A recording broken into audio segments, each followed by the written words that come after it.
Good afternoon, everyone, and welcome everyone as well to this section where we are going to talk about AI impacts on gender bias.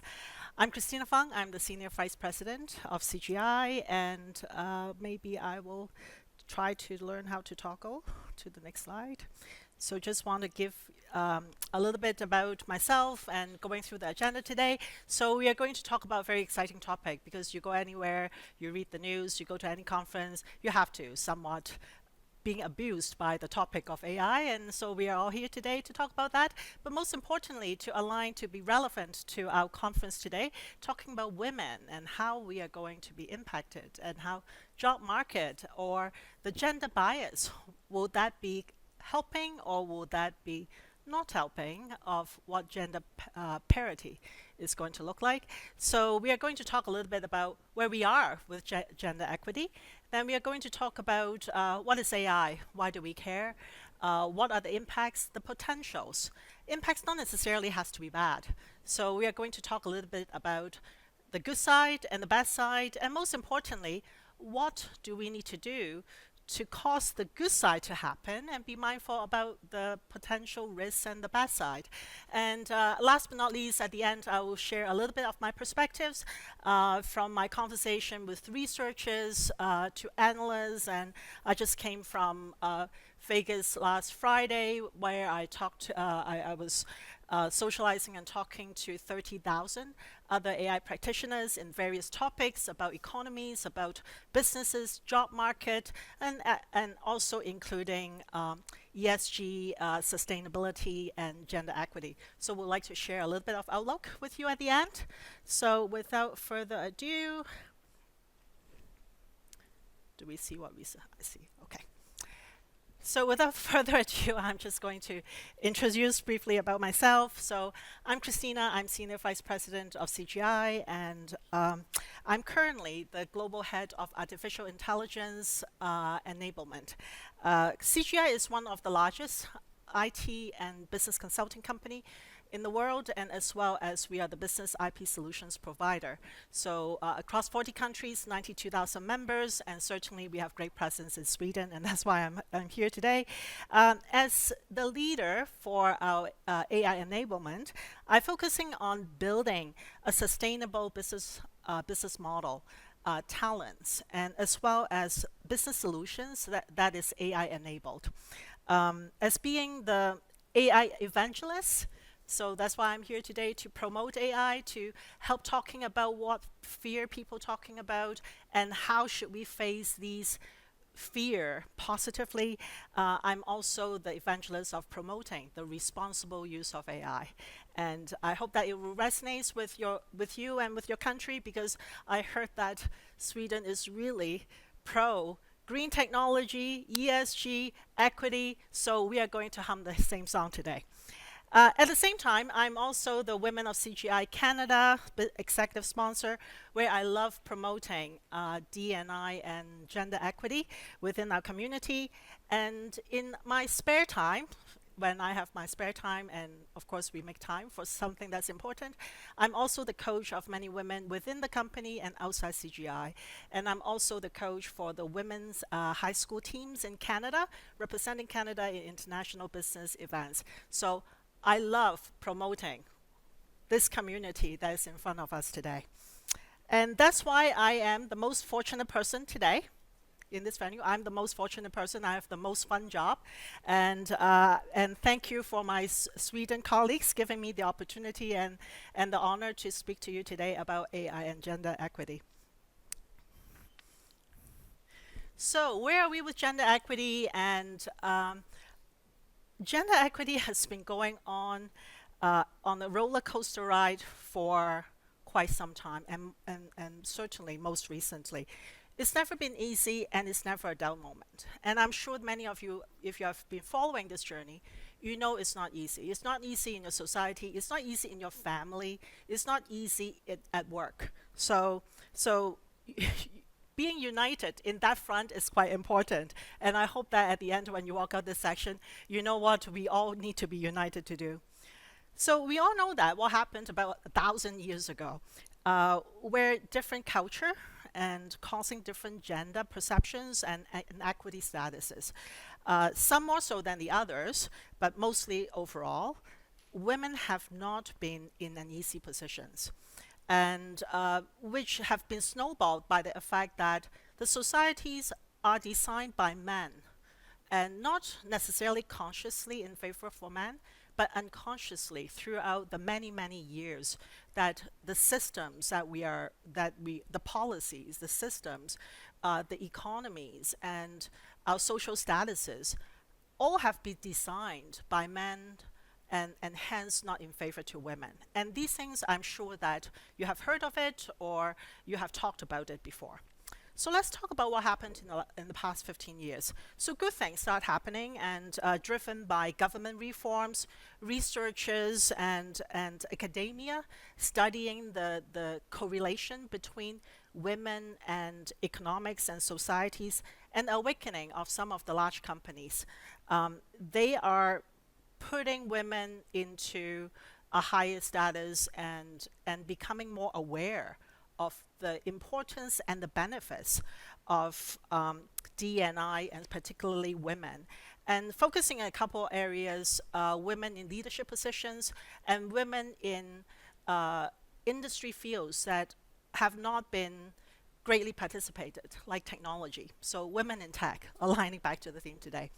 So we saw the uptake, participation, and discussion for women's contribution to society, and gradually understanding more about the importance of women's impact to the stability and the growth of the economy, and the unconscious bias between them. So there's two important things about awareness. One is what are the things, like having the awareness of, wow, there can be great things happening from the women community, and guess what? This community is not a minority community. Like I always saying that we take up 50% of human population, so it's not doing women a favor when we are promoting women, is doing humankind as a favor and doing the right thing, because we are certainly not a minority by population. And also aware of what are the unconscious bias against them. And this unconscious bias, to be honest, when I was talking to some of the researchers last week, it's not really only the unconscious bias from men, but we grew up in a family and upbringing and culture that we also have unconscious bias against ourselves or against women around them. And there have been many times I have been seeing that. You would assume naturally women will be all united up front, and stand up and watch each other's back, but a lot of times it's not the case. So we do need to, as women together, to be more united in that front. And we do see that gradually more companies are aware of doing the right thing for the women, both because we hold ourselves to ethical standards. We know that that's not the right thing to do. We know that 50% of the population sitting here and can contribute a lot more, but also to improve our communities in bringing the best potentials. So currently, for example, while we take over the 50% of the workforce, but most of the jobs that women taking are in positions like agriculture in some of the countries, not necessarily in Sweden, but agriculture, unpaid and paid domestic work, administrative work, and less in certain fields or certain higher level positions. So government and enterprises start the programs for providing training, mentorship, career opportunities for women, particularly in those areas, leadership position and technology fields. So that's what we see before COVID. And then when we thought we have achieved some momentum and awareness, and your companies that you belong to and the government probably start talking about it, we see more politicians from women participating. We see more academia having women leaders. We saw more women participating in management positions, and it's never enough, but they are making good progress. Then bam, then it's COVID hit. And we have a major setback, and COVID came in 2020, and the pandemic was not only a health crisis, it is an economic crisis, it's also a social crisis. And most countries locked down the cities, as we all know, with social distancing policies.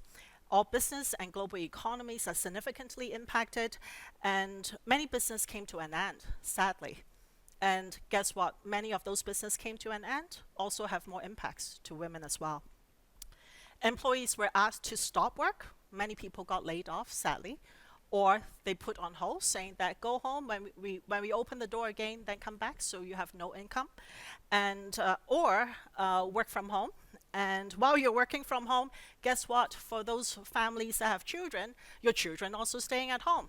So they do not go to extracurricular activities, which sometimes you say, hey, get out the door so I can have my quiet rest time. So you don't get that luxury you didn't get that luxury anymore. And they stay at home and try to do the virtual classrooms.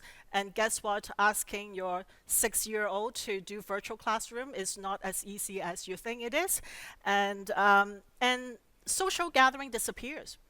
You were not able to go out to even meet your friends. You were not able to exchange feedback and collaborate and just listen to each other and forming that close community. You lost that opportunity as well.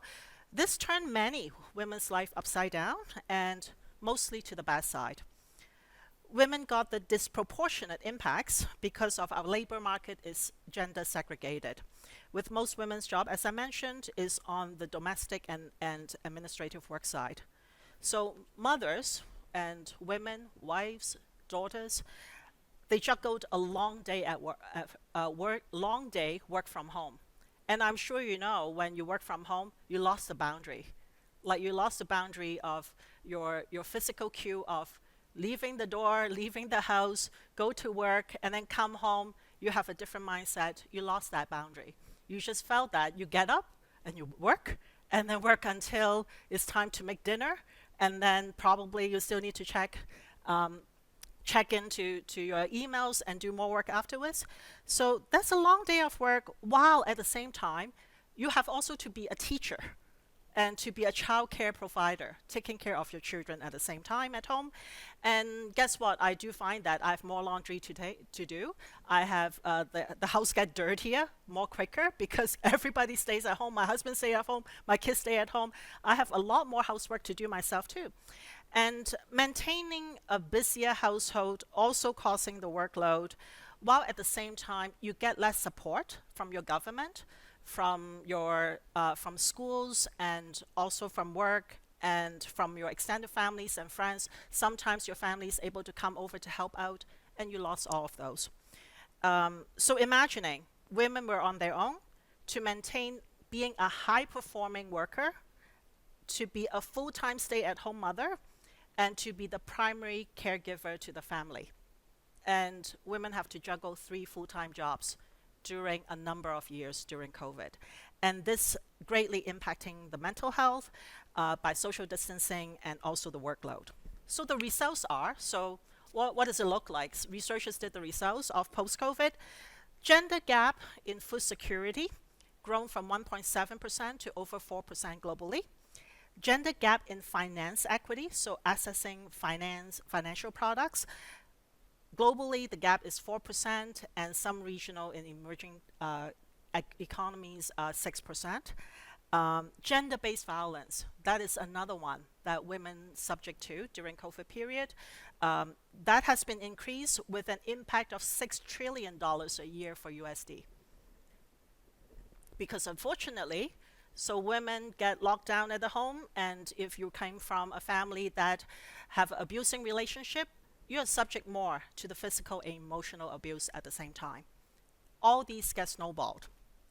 More women with income loss. I mentioned about job get, like business closed, laid off, sent back home with no work temporarily.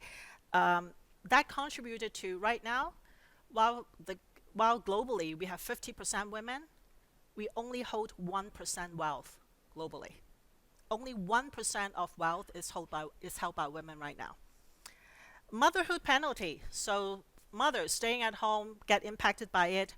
The motherhood penalty increased from 29% to 43% globally.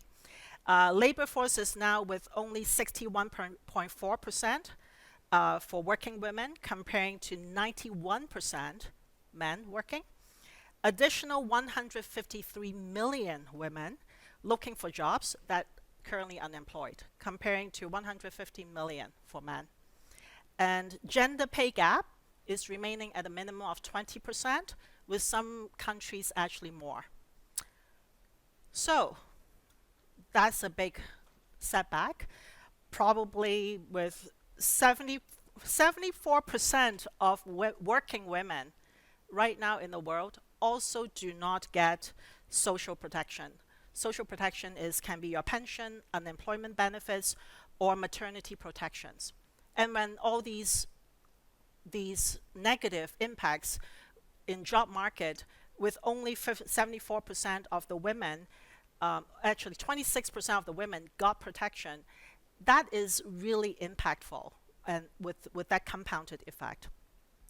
And then 18 months ago, then there is artificial intelligence, that's generative AI. When we are still thinking about how to recover from that horror stories I just talked about, and that's not enough.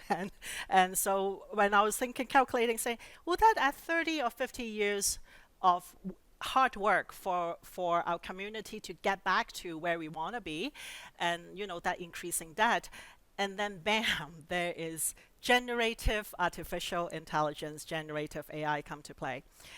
While we are all scrambling to think about COVID, then we have a wake-up call and say, what happened? Why is it the world exploded with generative AI? The crazy acceleration of generative AI is unprecedented. So the technology evolution has PC computers, has internet, then mobile, then cloud, and then now it is generative AI. And you may think, hey, it seems like just one of the many. Yeah, kind of, but why is it different is because it came in so fast.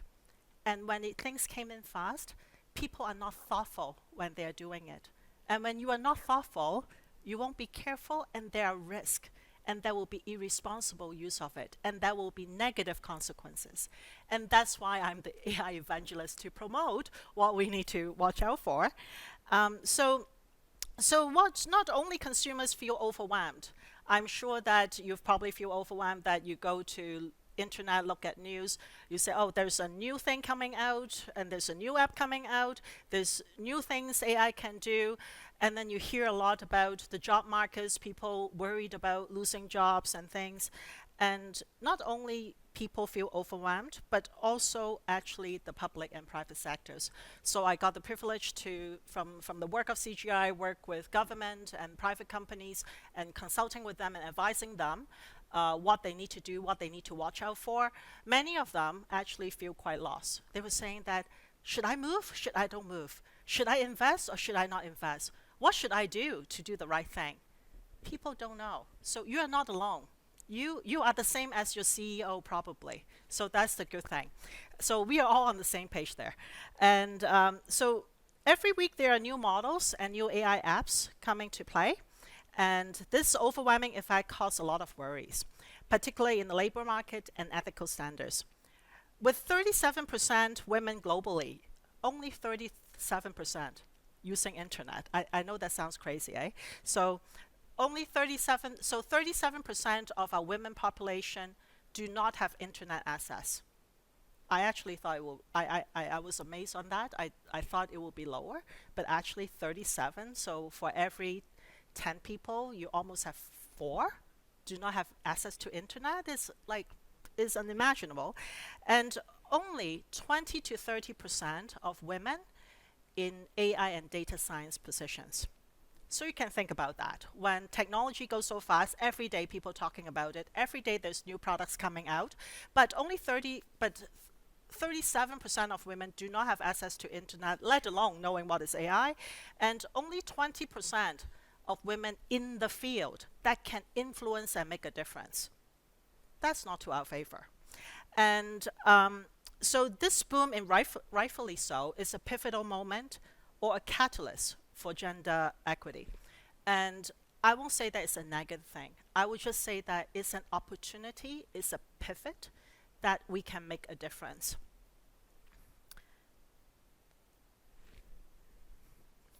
So AI has been around for a very long time. So now I'm trying to talk about analyzing the fear and analyzing our emotions around it. So AI is not just came today. AI has been around for a very long time. The AI theory started in 1960s to 1990s. The theorists saying that what potentially can do, how conceptually it can work, that happened many years ago. But then it is a bottleneck. The constraint is more on the infrastructure and the network side and the computing power. It's just physically, there's no machine can keep up with that concept and the idea. So hardware, network, infrastructure is just not keeping up.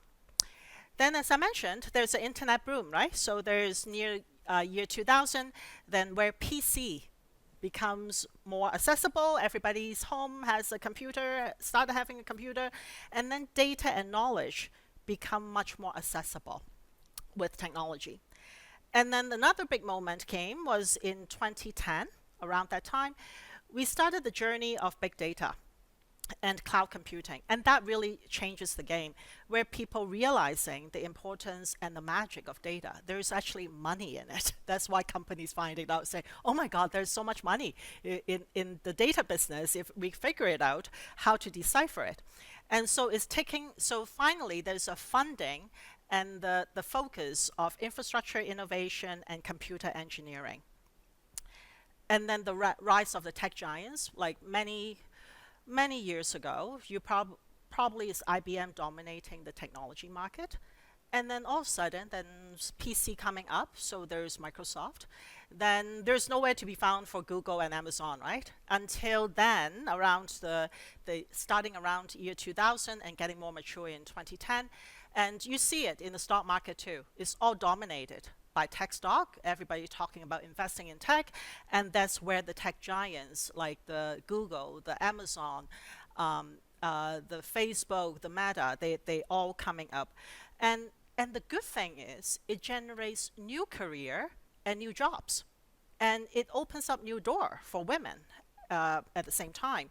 So what we need to notice is this draw a wave of technology needs and the hype. And as a result, if you recall, there's a wave of startups. There's a period of time that everybody's talking about doing startup, being entrepreneur, start with something, and then the venture capitalists coming in. So there are people saying that I have a bucket of money, I just sprinkle my love, and there's a lot of good ideas, and we will see which ones play through, and I become a billionaire if I put the right bet. So, and this accelerate new innovation, the adoption of cloud computing, as well as the data-related technology. So you see more and more emphasis on cloud and AI and data. So while AI has been around for a very long time, back to the 1950s and the 60s, and some of you may remember the IBM Watson playing the chess game, and it was on the TV and talking about is that the Russian is smarter than the Watson or something like that, and but AI was remaining a privilege to those really big companies, government, to play with. It is not a toy for general population, for all of us sitting in this hall.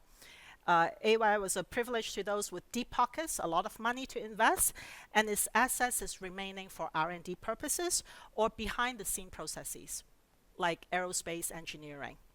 It was not a consumer product. It's not accessible by the general population. For example, governments and pharma now use AI extensively during the COVID period for detecting, for predictive analysis, and also for immunization planning, as well as drug research. So it has been going on. Actually, COVID accelerate the use of AI at the same time because there's a large amount of data related to illness, related to population, related to what you do and resulting to who gets ill kind of thing. So AI was used extensively, but probably you haven't heard much because it's government who have a lot of money that and pharmaceutical company that that is a toy for them to play with. So now we talk about a few things: cloud computing, big data, open source technology. If you're in the IT field, you probably know in the last 15 years or so, open source becoming much more accessible. You write something, everybody can use it, not necessarily for commercial purposes, but for the goodness of mankind. Startups, venture capitalists, economics, rise of IT industry, the big firms, support from the government. And so all these, what does it mean that I just talked about? It means it is a great nurturing ground for generative AI becomes a reality. Without all these catalysts, we won't be actually here today that leveraging generative AI. So the time is right and is irreversible. So don't avoid AI. Let's embrace it. So in December 2022, ChatGPT came to life and wow everybody. And then in internet, it probably, you have seen like Facebook, Instagram, whatnot. You see images, videos, poetry, music, and created by AI. And at that time, starting that time, generative AI becoming a household discussion. The open architecture make it so easy for developers to adopt and create. Then suddenly, many apps in the market. And that's the crazy part. You have AI on your iPhone. I don't know how, like that is a big leap from IBM Watson playing chess to AI on your iPhone. But somehow AI is on your iPhone now, and everybody becomes accessible to it. So while they're so everybody is kind of shocked with the creation and the ability these generative AIs can do. I remember I was one of them. I remember I was reading and say, what? This beautiful image and the poetry actually come from you just ask it saying that, can you create it? And then it just wrote the whole thing. And AI wrote the whole book. Like it was just unheard of. And I myself at that time, I was personally shocked as well. So, but then of course, after people glorified it, I start getting a little bit worried. And many people astonished by the quality and the creativity of the new original content that AI is capable to produce. Right now, about 58% of the internet content was created by machine. And we forecasted by 2030, it will be over 90% of internet content created by machine. So it means everything is created by machine when it's over 90%. And I'm sure that many of you have read something like machines will replace human. Many of you probably read something, some people may lose their jobs, or machine hallucinate and bias, etc. And the Hollywood sci-fi movie, I don't know, is it Terminator or some other movies, and talk about like machine will conquer the world and take over humanity. And so let's talk a little bit more about that. So what is generative AI and how is it being used? Before December 2022, AI was written for a very specific intent and specific purpose. And its application mostly around automation, data collection, data analytics, reporting, and it was mainly providing insights. And it was good at summarizing things. So we use AI for healthcare that read a lot of diagnosis and ask AI, which takes a long time and a lot of money, to summarize it and observe and identifying patterns. So as a result, it's great in making predictive analysis. And but it was the important part is based on predefined parameters introduced and instructed by the AI engineers. It requires skills that were not very common, like you don't really see it as an industry career at that time, and it was very expensive to do. It was good for targeted functions and process, such as, let's read all the x-rays and find out for these patients any correlation to certain cancer or certain illness. So it was very particular functions that we use AI for. And generative AI is much more impactful. The large language models are multi-purposes, so it's not just able to do one thing, it can do many things. And it also it can take in a huge amount of structured and unstructured data. for us to train these models. And what unstructured data can be, so let's say there's a book. A book is just a lot of information. It's not structured. But AI can read a book and then draw a conclusion out of it. It can read 10 books and draw a summary of it. So these are called non-structured, unstructured data. So structured data will be some of your tables and now data structure that's saying this is the population of the country, and so that will be more called the structured data. And it takes a lot less time. Some models that we used to run for 1 week during COVID period, we could run it for hours, and because there's cloud computing helping us, and so it's less cost as a result, and comparing to good old days, and simple development language like Python becomes so easy to study, and many people can study it up, and they can write AI models and AI scripts. So because generative AI can create data and digital content, its application to use learned. So what it does is AI create learned data insights. So it goes to the data, it says, let me summarize for you, let me tell you some interesting things in the trend. And what generative AI do is it use those insights and solve problems. It will tell you that's the reason for the problem, and let me tell you, you have 5 options to do. So it breaks one step further. It creates options and solutions. And furthermore, it actually can do it too. So it can create data, it can create digital content, it can create ideas and solutions. That's why it is different, and that's why it is more interesting, and that's why it's closer to what human is doing. So in the past, some people give you some reports, you read it and say, I understand the problem now. I think we can do these things and we can resolve the problem. Well, now AI can do it. So that's the difference between the before and after. And in order to understand where bias happen, because my next slide is going to talk about that, it's important to know where bias come from and the steps in AI. First step is creation of the model. And what does it mean is where AI engineers put algorithms together. So they code the algorithms, and it guides the models what to do, what trends to look for, and identifying the specific patterns. So now you have something very smart, but it doesn't know much until step number 2. You have to train it with a large amount of data. So now you have a smart kid and also knowledgeable. So where the data is coming from, there are a lot of companies now providing data, searching the internet and things like that. A lot of legal implications. That will be another day when I go to the legal conference. I will talk about that. But this step is to really feed your model and teach your model about knowledge. And there's an enormous amount of data, and then you fine tune it. You look at the results and saying that I don't think it's reading the right way, and let me fine tune it. And sometimes you need to evaluate it in order to get the performance. Give you an example. Last year, if you ask AI saying that, hey AI, create a picture that of a person that is driven, career-oriented, successful. Create a picture of a CEO. And majority of the time, it will give you a picture that is a white male. And then people complain and say, oh, Google, Microsoft, OpenAI, you guys are biased, and why is that? It's always created an image of that.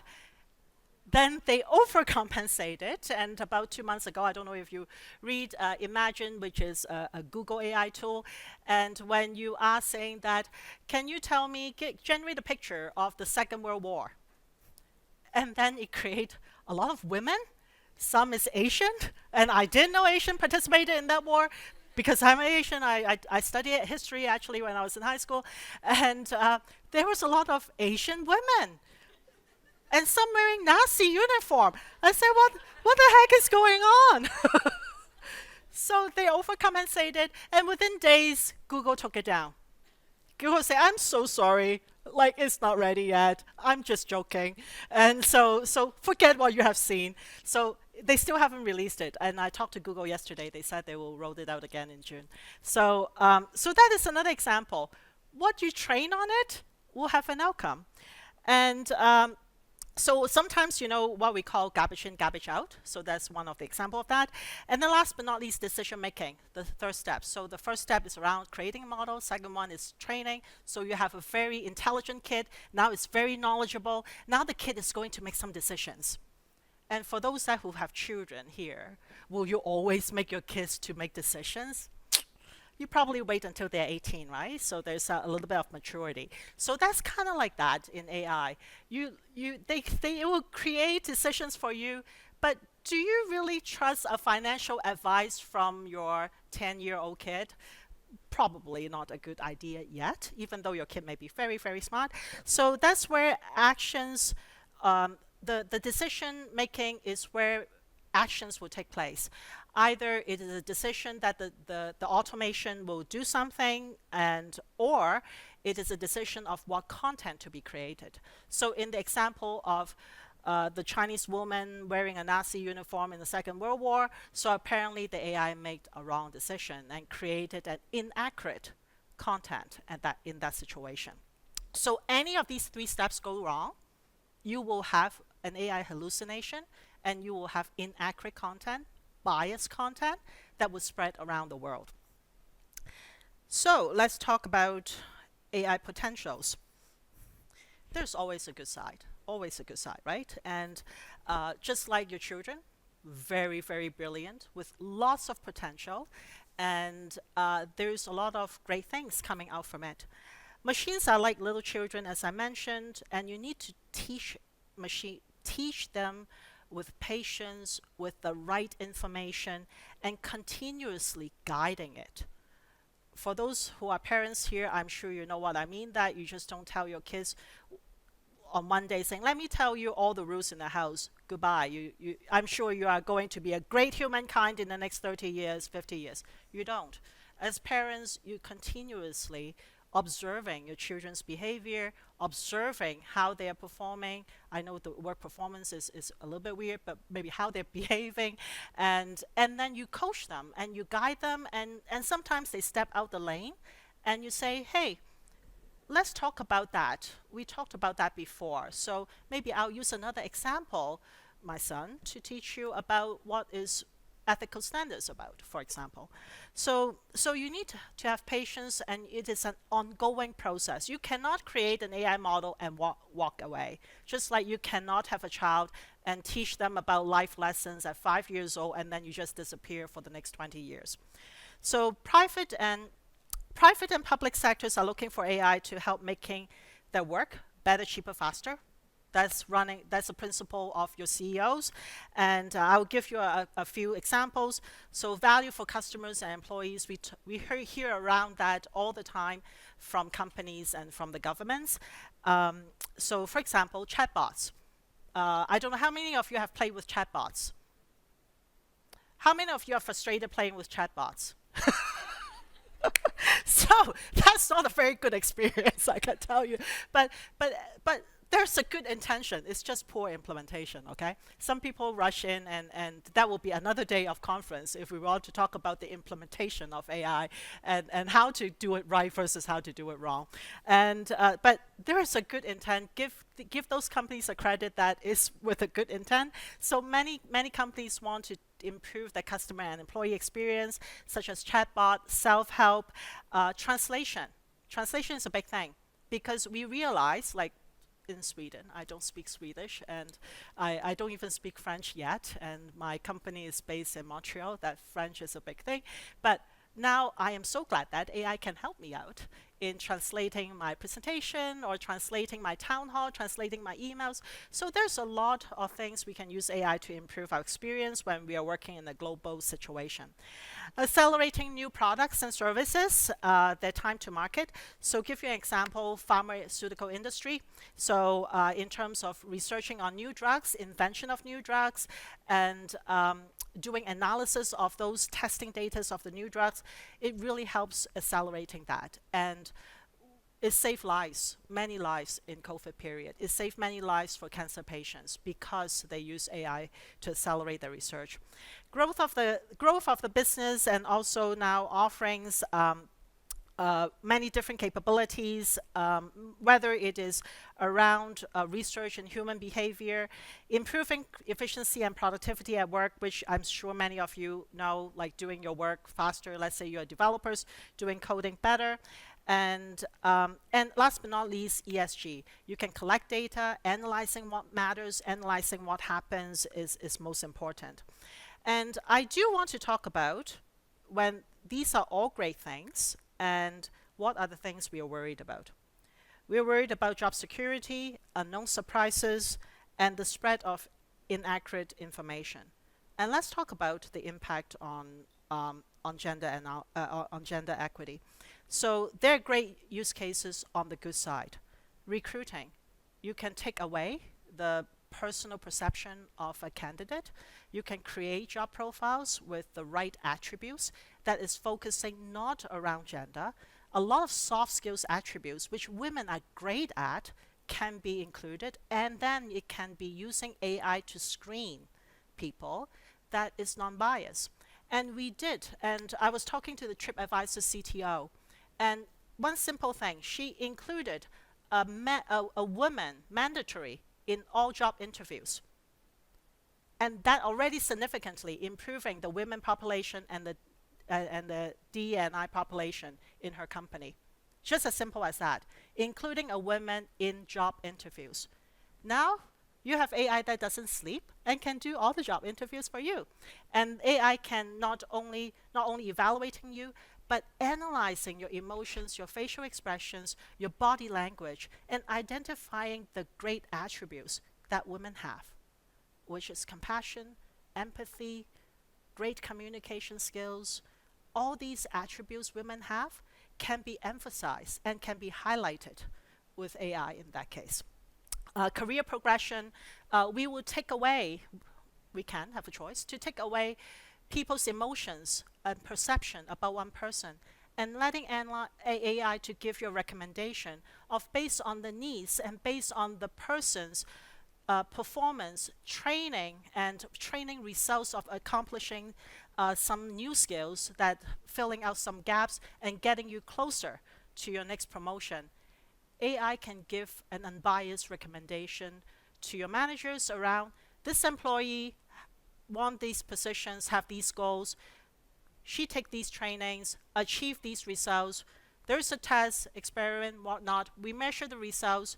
This person now is qualified for the next job because she did these things and she achieved these goals. And that's a great unbiased recommendation to your supervisors that would never happen before. And another way is around job markets. So now there's a whole new career jobs, data science, human design specialist, AI engineers, organizational change management, communication specialists. All those are required. AI is not a technology thing. It's not only a technology thing. Most companies who are successful in AI realize that it is a business thing at the same time. So you don't need to worry saying that I'm not a techie. How can I be a part of it and get benefit? You will. You can. Whether you're a marketing specialist, communication specialist, HR person, organizational change management, business consultant, you all can be a part of it. You have a choice. The choice is yours. And on the other hand, there are many different challenges in AI, and which is what the gaps that I talked about, and is because technology is too fast and cannot accommodate it. But I don't think we need to give up our hopes, and what we need to do to achieve that is, first of all, we need to stick to human in the loop. We need to all agreeing that AI is going to help us to do our job. Imagining if you're currently complaining about overtime for 50 hours a week, and imagining AI can help you with 15% of your work, so you can just work 37.5 hours a week or 40 hours. I don't know about your country standard. My country standard is 40 hours a week. So imagine you don't need to work overtime. Oh my God, every week you have 15 hours of your own free time. Isn't that great? That is not about using AI is not about making the rich people richer, not making your company, or not only making your companies richer, it's making you having a better lifestyle because it can help you minimizing a lot of pain and work. I'm sure many of you, a part of your job, have something that is dragging you, and you're saying that, you know what, every month I have to do it, and it's a painful situation. It takes me hours. I wish it can be done by minutes or just less time. AI can help you in that. So what do we need to do is the lawmakers needs to make regulations, making sure that there is a human in the loop and there's ethical standards, making sure that AI firms, when they're creating these things, they do have a process in place to make sure they are not introducing bias in the models and for testing purposes, making sure that academia, universities, I don't know anybody come from that field, but if you're that field, you have a responsibility to creating programs, educating people about the ethical use, creating programs, training for these skills, accepting more women into these courses, helping our women community to get into these fields. And also for all of you here, you can contribute to it by not fear of it, by being a change agent and a proactive learner, by being curious about AI, using it for your work. I can promise you that your job will be impacted, but you can have a choice to do it in a positive way.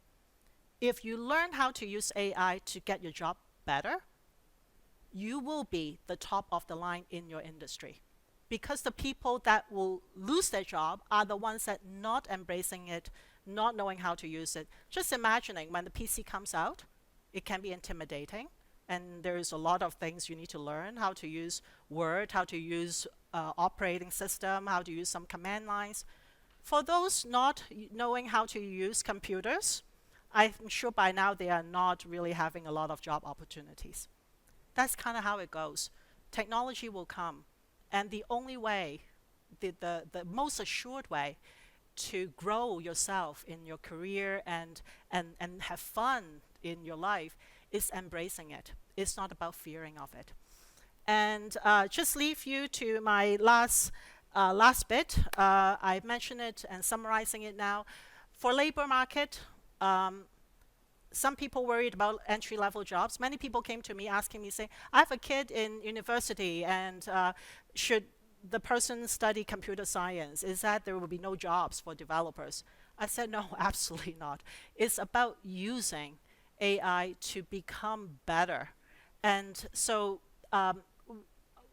our sense is it's not going to be eliminating an entry-level job. It's not going to eliminate admin assistant. I spoke to admin assistant town hall, and there are 200 of them asking me, am I going to lose your job? I say, you must be kidding me. Your executives loves you. Nobody knows your executive more than you do. And I don't think your executive can live without you, organizing their day, understanding what they want, because you're a human. And human will always have a place in the economy, but your work will change for the better good if you use AI. And economy will be more value driven. It will be more strategic. If you are in the field around business strategies, if you want to get into management positions, being more strategic thinking, understanding a bigger picture, understanding impacts, understanding being a change agent, all these 21st century leadership qualities will help you to get to your next step in your career. Last but not least, if you are from government, please help us in moderating and in governing and managing the outcome. Please be responsible. If you are a practitioner, please know that what you create and design will impact other people, and be responsible for that. Don't create a monster, but create something that can contribute to the better humankind. And that is the utmost foremost principle, is we shall only use AI to benefit the society gain and also for the humankind. Other than that, that's no space for AI, and that's what human will be united. All of you will be united at a human community and make it a better place for the future. And I think I'm running out of time, but he looks pretty sad out there. I feel so bad for you. He gave me the 5-minute signs like 15 minutes ago. So, so thank you very much for staying behind, and I hope you learned something. And add me to your LinkedIn, and I would love to hear from you what you think about the conversation today. I would love to know you more. I would love to know your business more. And if you have any great thoughts, I would love to include those feedback in my next presentation, because I'm sure this topic is going to go on for the next couple of years. And so all your inputs can contribute to women across the world in different countries. So thank you very much for your time.